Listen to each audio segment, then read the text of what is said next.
So I've been a creative director per title since 2009.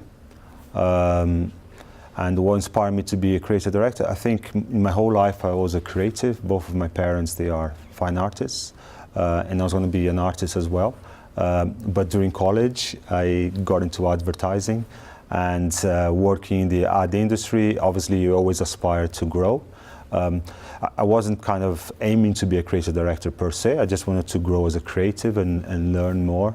So I had all these different titles. I was even called once experience director. I called myself director of magic.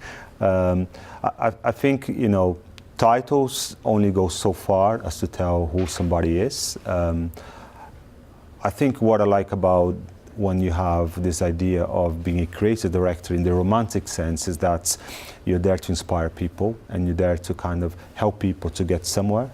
That's clients and internal. So I think what inspired me to be a creative director is the ability to be in a place where you're able to show the inspiration, be a mentor. It's almost like in a football game. If the game is good, you don't notice the referee, you notice the game. So I want to be like the referee. It's not about me, it's about the people, and I like creating culture. So that's really what inspired me to become a creative director.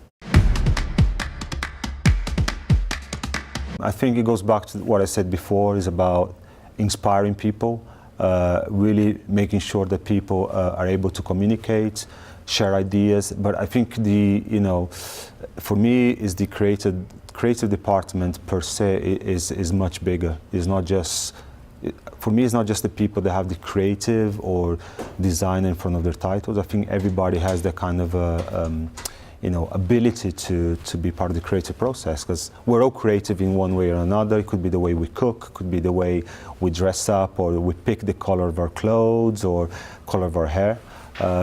For me, it's really ensuring that those people communicate, they exchange ideas. I'm a big champion of serendipity, and I really like when everybody feels entitled to add an opinion to kind of a creative idea, because anybody can have the answer. So we run a very kind of flat structure. Everybody has a voice. We want to encourage people that come from a different perspective to give, their input. So the inspiration really comes from exchanging ideas, being open, and my job really is to ensure that, whatever happens is always a sunny, blue skies day. They can be happy and create beautiful things, because a known factor is that when people are happy, they work the best way. The credo is to infinity and beyond. No, I mean, for us, whatever the brief is always an opportunity. We always try to look at a brief as an opportunity to create something extra.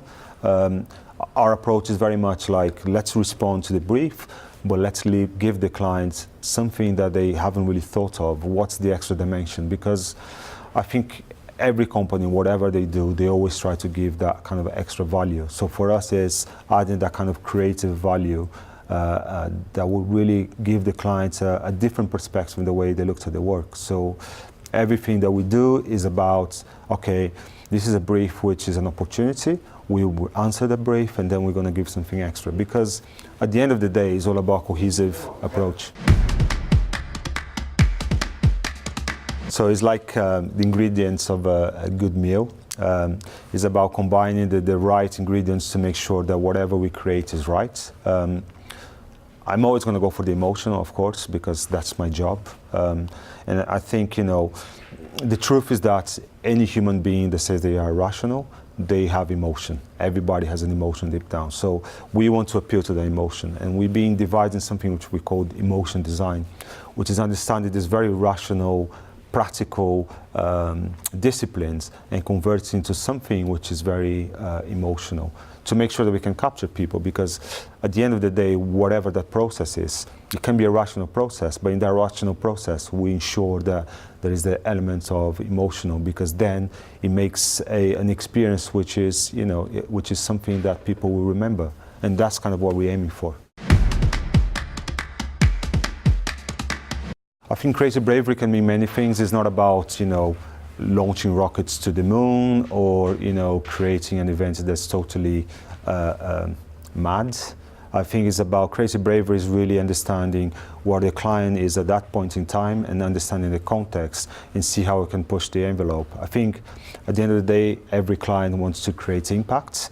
They want to make sure that the brand is seen. They want to make sure that whatever experience you create is a pleasant one. And for us, it's really trying to get them into a position where they have that cut through, and people look at their brand and say, wow, that was pretty amazing. So creative bravery is really understanding what the client's objectives are and give them an idea which will take them to the next level. Obviously, sometimes, when you talk especially to big global brands, you need to create something that's a little bit more of a splash. So we also have that. But as I said, creative bravery is not just creative for the sake of being creative. It's a deeper understanding to be able to do something which is different.